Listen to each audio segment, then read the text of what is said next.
Fala pessoal, Paulo Verlanger aqui com vocês e hoje vamos falar de crime funcional próprio, impróprio, concussão, emprego irregular de verbas ou rendas públicas e esse é o tema dessas 5 questõezinhas que eu deixei aí para vocês fazerem para a gente começar a trabalhar com esses temas. E aí, o que vocês acharam? Difícil, fácil? As questões estão aí na legenda para vocês resolverem. Faz lá primeiro para depois a gente trocar uma ideia aqui, beleza?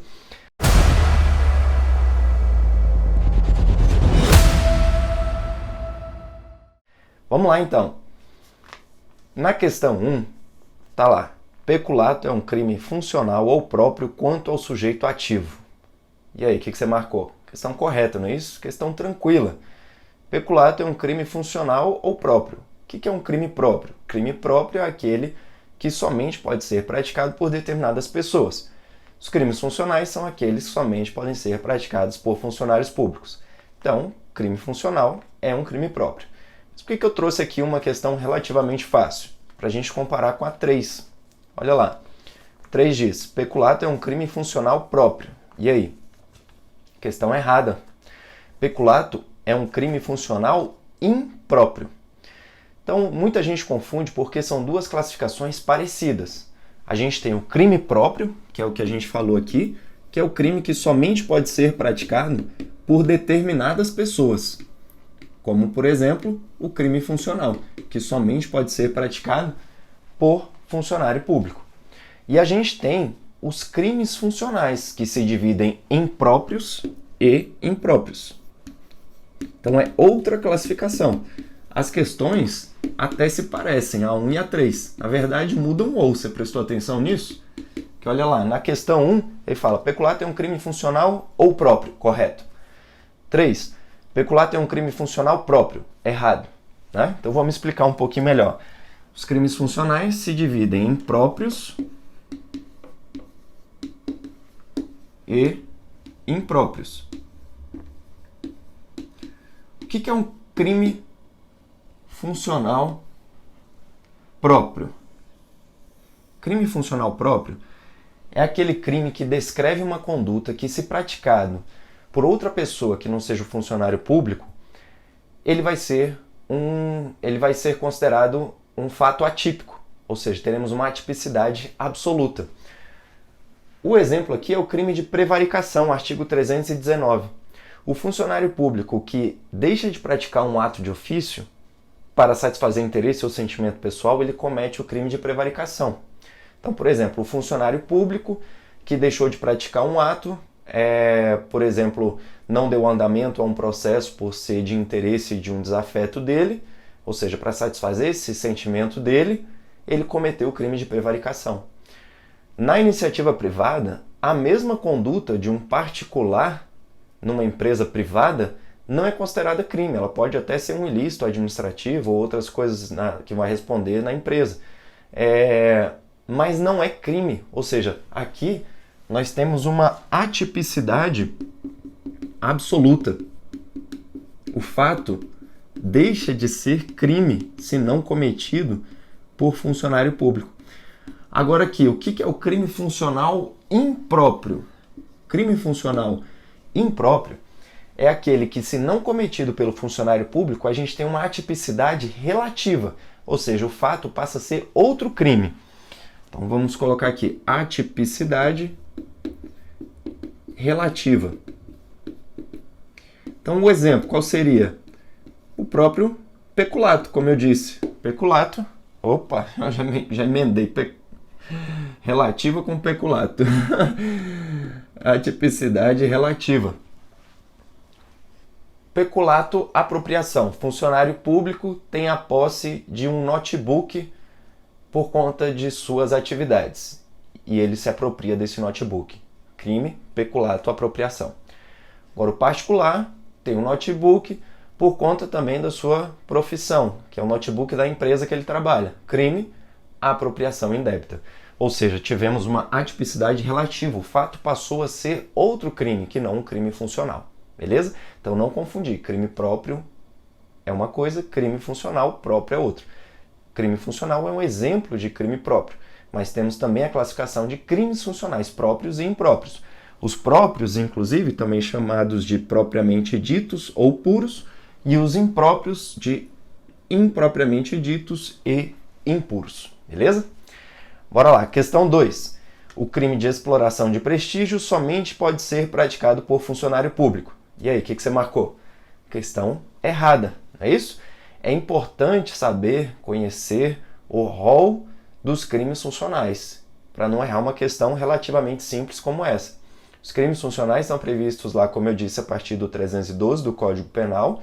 Começa lá com peculato, inserção de dados falsos no sistema de informação, concussão, excesso de exação, violação de sigilo funcional, entre outros. Você tem que conhecer esse rol para não errar esse tipo de questão, né? O crime de exploração de prestígio não está nesse rol. O crime de exploração de prestígio está previsto no artigo 357, crime contra a administração da justiça. Então, questão errada. Bora lá, passando para 4.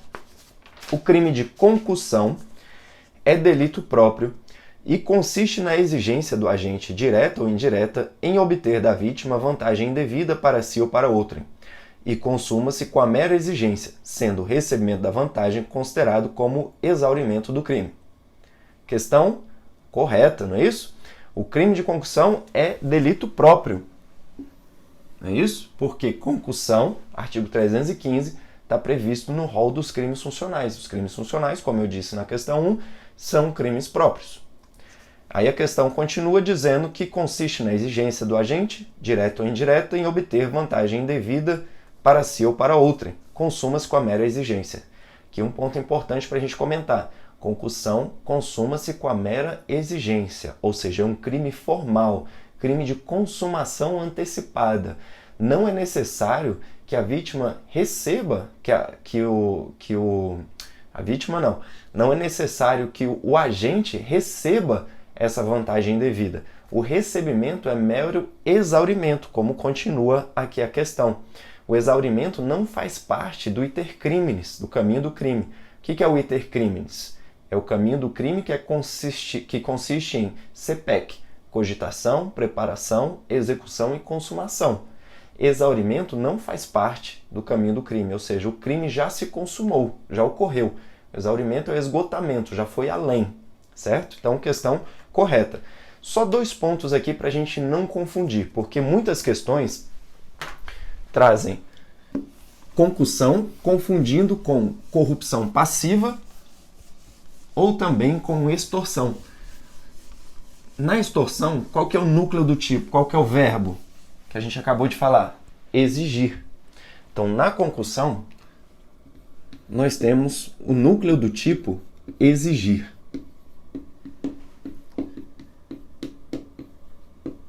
E na corrupção passiva? Na corrupção passiva, nós temos 3 verbos: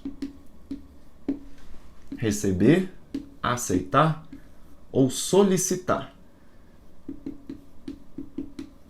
Todos 2 falam de vantagem indevida.